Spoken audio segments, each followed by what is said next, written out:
Depuis quelques semaines, l'épidémie de grippe fait rage. Si l'on se fie à la ministre Marisol Touraine, c'est l'état d'urgence grippal. Martial, Madame Touraine, annonce donc la mise en tension des hôpitaux, mais explique en même temps que ceux-ci ne sont pas débordés. Les hôpitaux aujourd'hui sont face à une situation de tension. Ils ne sont en aucun cas débordés. Mais alors, cette épidémie de grippe, elle est grave ou pas? Eh bien, c'est compliqué. On constate en effet une forte augmentation des arrivées aux urgences, environ 4000 par semaine en janvier, suivi de 700 hospitalisations, dont une immense majorité de personnes âgées ou très âgées. Dans les couloirs de cet hôpital, tous les lits sont occupés, essentiellement par des malades de la grippe. La grippe représente environ 15% des appels à SOS médecins et l'Agence nationale de santé publique indique qu'on arrive au plus fort de l'épidémie.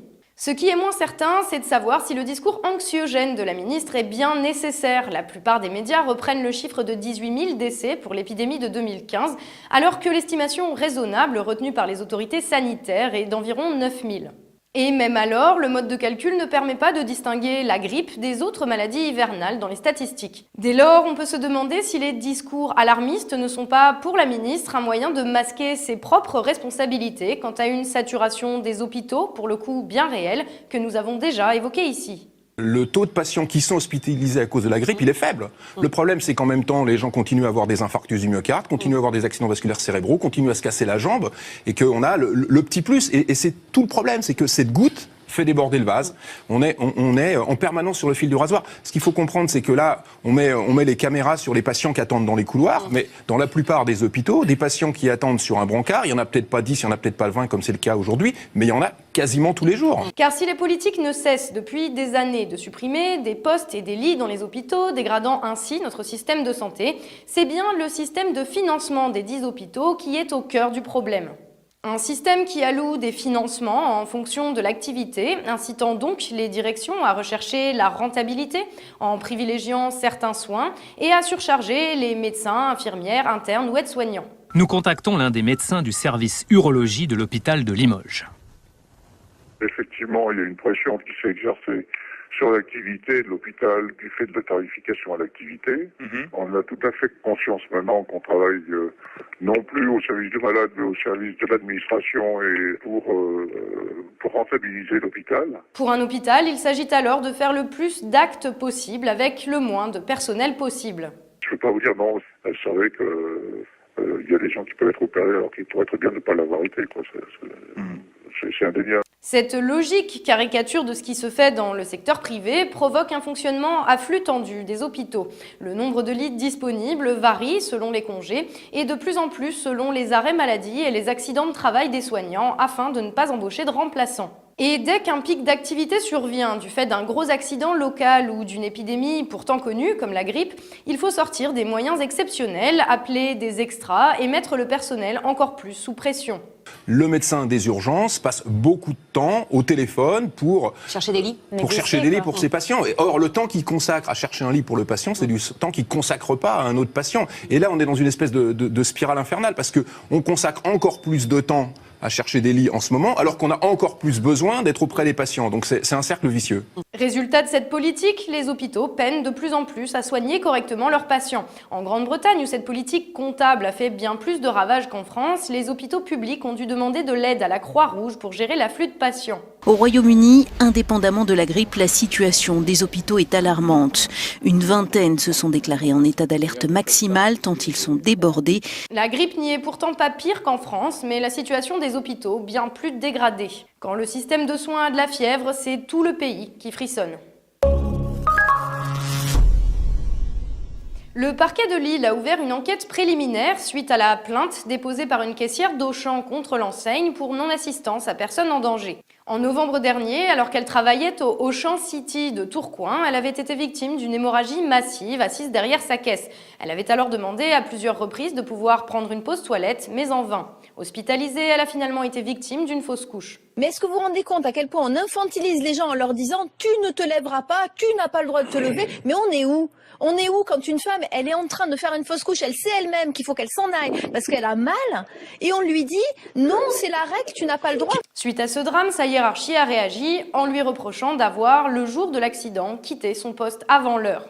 Cet événement tragique n'est cependant pas un fait isolé. En effet, c'est dans ce même magasin d'Auchan qu'une caissière avait été licenciée pour une erreur de 85 centimes d'euros avant d'être finalement réintégrée, notamment suite à la mobilisation aussi bien syndicale que sur les réseaux sociaux.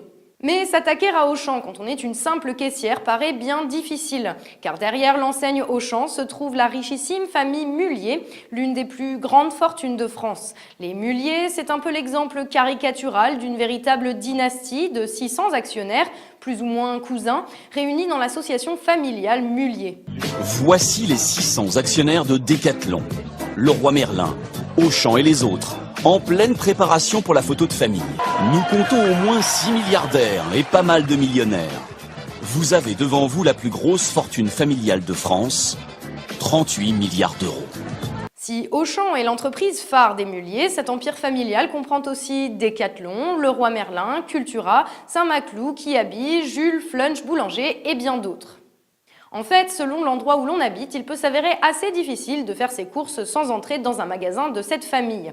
On estime ainsi que 10% des dépenses quotidiennes des Français atterrissent dans les enseignes qu'ils détiennent.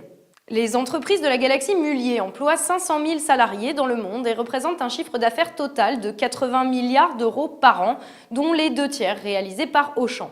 S'organiser en famille, pourquoi pas? Le problème, c'est que le clan Mullier n'est pas seulement spécialiste de la distribution, mais aussi de l'optimisation fiscale. L'art, avec l'aide d'avocats grassement payés, de trouver des niches fiscales pour ne pas payer d'impôts. Ainsi, l'émission spéciale Investigation avait révélé que Patrick Mullier, le fondateur de Kiabi, n'avait payé que 135 € d'impôts en 2013 en Belgique, sur un revenu total d'1 milliard d'euros. Sur 1,68 milliard d'actifs, vous avez payé en 2013, 135 € d'impôts. Quand je réponds à mes copains, pourquoi t'es parti en Belgique, je dis je paye des impôts bien plus que d'autres, parce que j'ai provoqué du paiement d'impôts par un succès commercial. Oui, mais aujourd'hui, monsieur... Ce qui compte, c'est d'investir et de recréer des emplois et de faire en sorte que les gens soient heureux, c'est tout. Oui, mais vous êtes en Belgique et vous ne payez pas d'impôts. Non, c'est une mauvaise interprétation, j'ai pas envie d'en parler. Et pourquoi? Parce que ça n'intéresse personne. Les Mullier ont créé un énorme mécano juridique. Ça marche pour Auchan, comme pour les autres enseignes. Retenez que grâce à ce mécano très complexe mais parfaitement légal, les sociétés familiales Mullier ne paient pas 35% d'impôts sur les dividendes, mais beaucoup moins. Et tout en haut, ils payent combien d'impôts?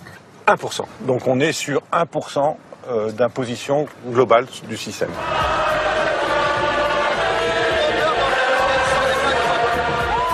Gonzague Mullier, le patron de Saint-Maclou, s'est quant à lui vanté de ne jamais avoir rempli de déclaration d'impôt de sa vie.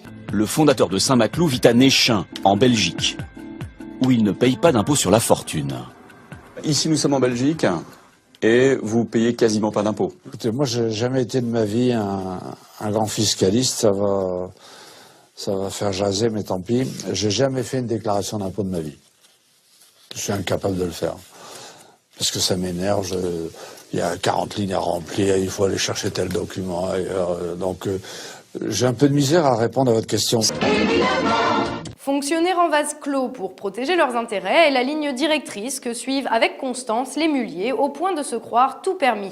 Mais il arrive que la réalité se charge de rappeler qu'on ne peut pas toujours rester au-dessus des lois. Suite à un contentieux en son sein, le clan Mullier se trouve maintenant au cœur d'une vaste enquête pour fraude fiscale. Sur demande de la justice française, des enquêteurs belges ont perquisitionné mardi le domicile de Patrick Mullier, une cible qui n'étonne qu'à moitié Bertrand Gobin. Patrick Mullier est connu dans la famille Mullier pour des montages juridico-patrimoniaux parmi les plus complexes. Derrière l'image d'entrepreneur né de la famille Mullier se cache la réalité d'un petit monde fonctionnant en vase clos au détriment des contribuables qui se trouvent par ailleurs être leurs clients et au détriment de leurs employés.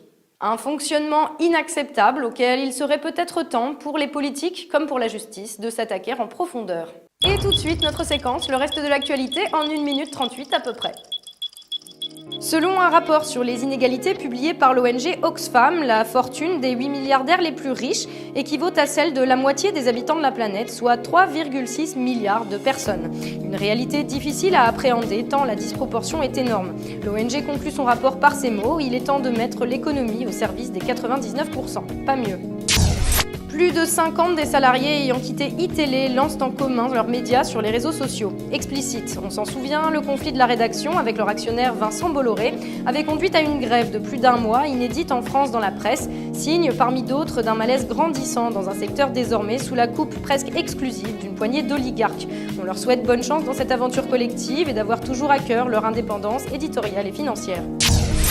Le parquet financier a perquisitionné Augustin de Romanet, ancien président de la Caisse des dépôts et actuel président des aéroports de Paris, et d'Alain Bauer, expert multicarte et proche de Manuel Valls et Nicolas Sarkozy. En cause, entre autres, détournement de fonds publics, des mémos commandés pour la Caisse des dépôts par le premier au second, pour un montant de 200 000 €. La police a aussi découvert chez Alain Bauer une note particulièrement détaillée sur l'avancement de l'enquête dont il est l'objet. Délinquance en col blanc et porte dérobée sur la justice, Alain Bauer nous montre qu'on peut beaucoup se permettre quand on sait cultiver ses réseaux. Et enfin, suite du Brexit, Theresa May, Premier ministre britannique, prête à quitter l'Union européenne, mais surtout inquiète de permettre aux financiers de son pays de bénéficier de tous les avantages que leur offrait l'UE jusqu'ici. Sa dernière trouvaille menaçait l'Europe de transformer son pays en paradis fiscal. Les Britanniques, qui ont tourné le dos à l'Europe pour des raisons sociales, seront ravis d'apprendre que leur ministre a plus à cœur les intérêts de la finance que les leurs.